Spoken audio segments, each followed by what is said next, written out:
दोस्तों, आज की कहानी है बहू रानी। खानदान का नाम लड़कों से होता है, लड़कियों से नहीं। दोस्तों, कहानी शुरू करने से पहले अगर आपने चैनल को सब्सक्राइब नहीं किया हो तो कर लीजिए ताकि आपके पास पहुंच सके हर नया वीडियो। शाम का वक्त था। नैना का पूरा परिवार अस्पताल में ऑपरेशन थिएटर के बाहर और नैना अंदर एक नए जीवन को जन्म दे रही थी और खुद के जीवन से भी लड़ रही थी, क्योंकि एक औरत जब एक बच्चे को जन्म देती है तो कहा जाता है कि उस औरत का भी दूसरा जन्म होता है, पर कई औरतें ये बात भी भूल जाती हैं। मेरा मन तो बहुत घबरा रहा है कि क्या होगा। बस ईश्वर मेरी मन की मुराद पूरी करे तो मैं उन्हें 1.25 किलो लड्डू चढ़ाऊं। अभी तक कोई कुछ खबर लेकर बाहर आया क्यों नहीं आया? आप मेरा मुंह क्या देख रहे हैं? कम से कम पता तो कीजिए। मंजू जी अपने पति मोहन जी से कहती हैं। मोहन जी बोले, मेरे पता करने से क्या डॉक्टर तुम्हारे हाथों में तुम्हारे पोते पोती को जल्दी दे देंगे। जन्म और मृत्यु पर किसी का जोर नहीं सकता। जिसे जिस वक्त आना है उसी वक्त आएगा। थोड़ा धीरज धरो। अपने दिन क्या भूल गई हो? मुझे आज भी याद है कितने घंटे तुमने इंतजार करवाया था। मंजू जी अपने दिनों को याद करके मुस्कुरा रही थी। तभी अचानक बच्चे के रोने की आवाज अंदर से आई तो मंजू जी बोली, लो आ गया मेरा पोता। मोहन बाबू बोले, इतनी सुरीली आवाज तो लड़की की होती है। तुम्हें शायद सुनने में गलती हुई है। मुझे तो लगता है पोती हुई है, और वैसे भी पोती अगर होगी तो दादा ख्याल रखेगी। जैसे बहू के घर में रहने से रौनक होती है, उसी तरह पोती के रहने से पूरी बगिया महक उठेगी। मंजू जी बोली, सटिया गए हो क्या? ऐसा भी कोई कहता है?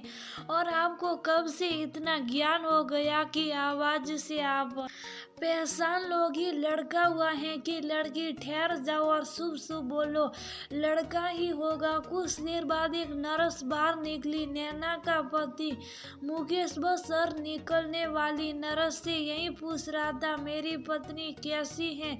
वो ठीक तो है। मनोहर बाबू ये देखकर बहुत खुश हुए और बोले, बेटा तुम चिंता मत करो, बहू बिल्कुल ठीक होगी। मंजू जी बोली, मुकेश बच्चे के बारे में पूछ न की लड़का ही हुआ है ना? मुकेश बोला, माँ ये कैसी बातें कर रही हो? बच्चे तो बच्चे होते हैं, अब लड़का हो या लड़की क्या फर्क पड़ता है?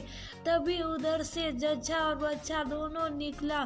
बच्चे और नैना के हाथ में गुलाबी पट्टी लगी हुई थी। दोनों को देखकर मुकेश मुस्कुरा रहा था और अपनी पत्नी का माथा सहला रहा था। नैना दर्द में थी, फिर भी उसके चेहरे पर एक संतोष का भाव था कि उसका पति खुश है। नर्स ने सबको बाहर रुकने के लिए बोली, पहले उन्हें अंदर ले जाएंगे फिर आप अंदर आइएगा। मंजू जी मोहन बाबू को रोकते हुए धीरे से पूछी, एक बात बताइए, ये बहू और बच्चे के हाथ में गुलामी पट्टी क्यों बंधी थी? मोहन बाबू हंसकर बोले, अरे पगली तुम समझी नहीं, मैं जीत गया। पोती हुई है। आजकल अस्पतालों में लड़की होती है तो गुलाबी पट्टी और लड़का होता है तो नीली पट्टी माँ और बच्चे के हाथों में लगाते हैं ताकि उनकी पहचान हो सके। चलो चलो अब नए मेहमान से मिलते हैं। मंजू जी का तो चेहरा ही उतर गया। फिर वो अपने पति को बोली, आपको कुछ नहीं मालूम मुकेश, चलो बहू और अपने पोते से मिलते हैं। इतना कहकर वह कमरे में गई। जाते ही नर्स से बोली, मेरे पोते को सबसे पहले मुझे गोद में दो। नर्स मुस्कुराकर बोली, माताजी बहुत बहुत मुबारक हो, आपको पोती हुई है। आज के जमाने में जिसके घर में हो बेटी उसके घर में हो रोशनी। इतना कहकर उसने छोटी सी गुड़िया को मंजू जी के गोद में दिया। मंजू जी के चेहरे पर बहुत मुश्किल से छोटी सी मुस्कुराहट आई। उस मुस्कुराहट के पीछे की निराशा को नैना ने भाप लिया। नैना बोली, मम्मी जी, जिस बच्चे के लिए इतने दिन से आप इंतजार कर रही थी और जब आपकी गोद में है तो मुझे ऐसा क्यों लग रहा है कि आप खुश नहीं हैं। मंजू जी बोली, बहू अब खुश रहूं या ना रहूं, जो हो गया है उसे तो बदला नहीं जा सकता। मुझे तो ये गुलाबी पट्टी बिल्कुल अच्छी नहीं लगी, पर कोई बात नहीं जो ईश्वर को मंजूर हो। मंजू जी ने बच्ची को वापस झूले में रखने लगी तो मुकेश आगे बढ़कर बच्ची को गोद लिया और नैना से बोला, नैना मुझे एक नई पहचान और दुनिया की सबसे बड़ी खुशी देने के लिए तुम्हारा बहुत बहुत धन्यवाद। ये कर्ज मैं तुम्हारा कभी नहीं चुका सकता। वहीं खड़े मोहन बाबू बोले, बहू तुमने आज हमारे खानदान के नाम के साथ एक और नाम जोड़ दिया। ईश्वर तुम्हें सदा खुश रखे। मंजू जी बोली, ये आप क्या कर रहे हैं? खानदान का नाम लड़कों से होता है, लड़कियों से नहीं। नैना आरसे से अपनी सास को देख रही थी। कुछ देर बाद सब कमरे से बाहर निकले तो मुकेश मंजू जी से बोला, माँ ये अंदर आप कैसी बातें कर रही थी? आज के जमाने में लड़का लड़की में कोई फर्क नहीं और अच्छा हुआ भगवान ने मुझे बेटी दी है। आशा करता हूँ आप मेरी बेटी के लिए कभी कड़वे वचन नहीं बोलेगी। इतना कहकर मुकेश वापस नैना के पास चला गया।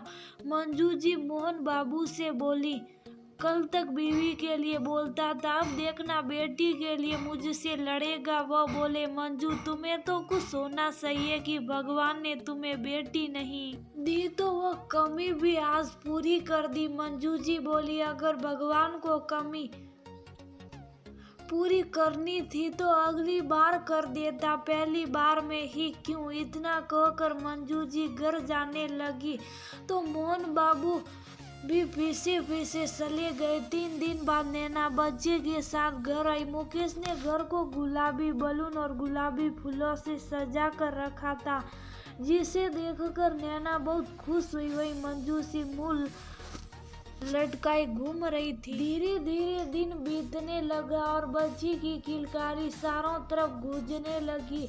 मोहन बाबू आते जाते मर्दिनी पोती से बातें करती और बच्चे भी उन्हें देखकर वो हाँ करते थी। देखते ही देखते आखिर मंजू जी को भी बच्ची से लगाव हो ही गया, पर कहीं ना कहीं उनके मन में एक टीस रह गई थी। बेटे बहू ने एक ही बच्चा रखने का फैसला किया।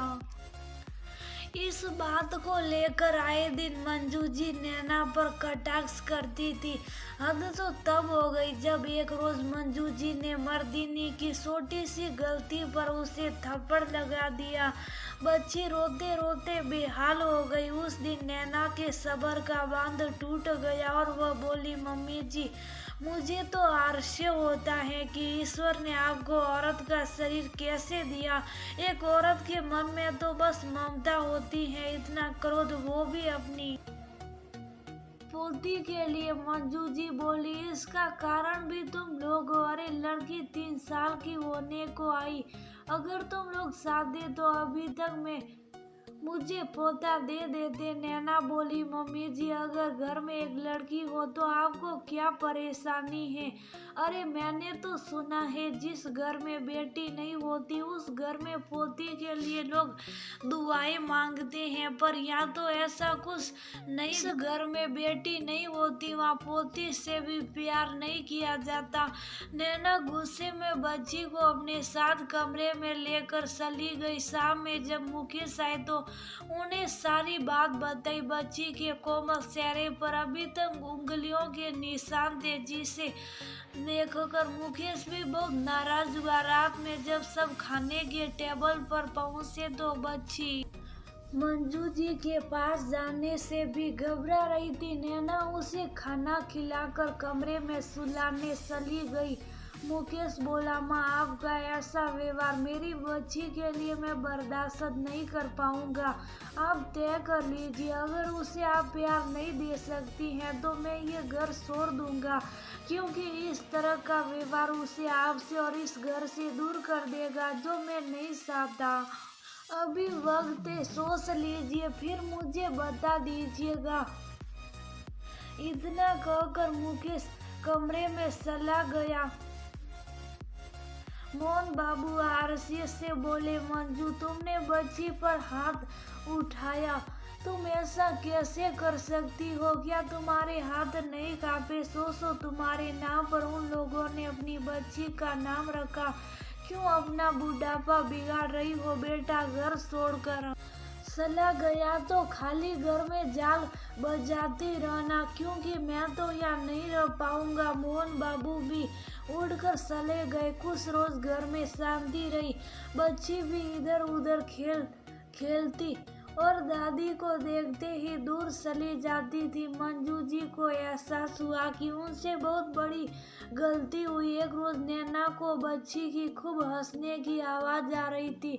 नैना ने जब जाकर देखा तो मंजू जी अपने पैरों पर पोती को बैठा कर आ लिया जलियां गा रही थी। बेटी बोली, मम्मा देखो, इस खेल में दादी मुझे कैसे घोड़े पर बैठाकर नए घर और पुराने घर ले जाती हैं। इसमें बहुत मजा आ रहा है। खेलते खेलते बच्ची दादाजी के पास चली गई। मंजू जी नैना से बोली, बहू मुझे माफ कर दो, तुमने मेरी आंखें खोल दी। शायद मेरे इसी व्यवहार के कारण ईश्वर ने मुझे बेटी नहीं दी। बेटी का सुख क्या होता है ये मैंने पोती में पाया। अरे 100 बेटे मिलकर भी एक बेटी का सुख पूरा नहीं कर सकते हैं। ईश्वर से प्रार्थना करूंगी कि अगले जन्म मुझे बेटी ही दे, ताकि इस जन्म की कमी मैं पूरी कर सकूं।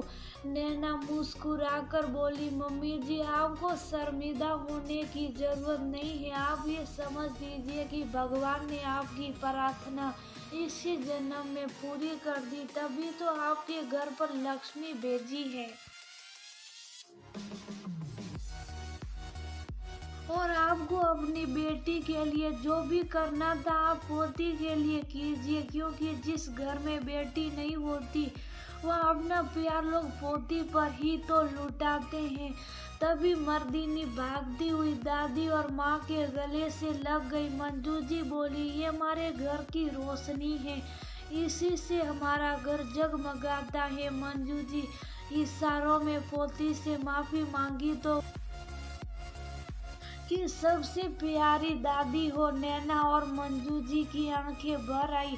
फिर उनका घर आंगन खुशियों से गूंजने लगा। सारी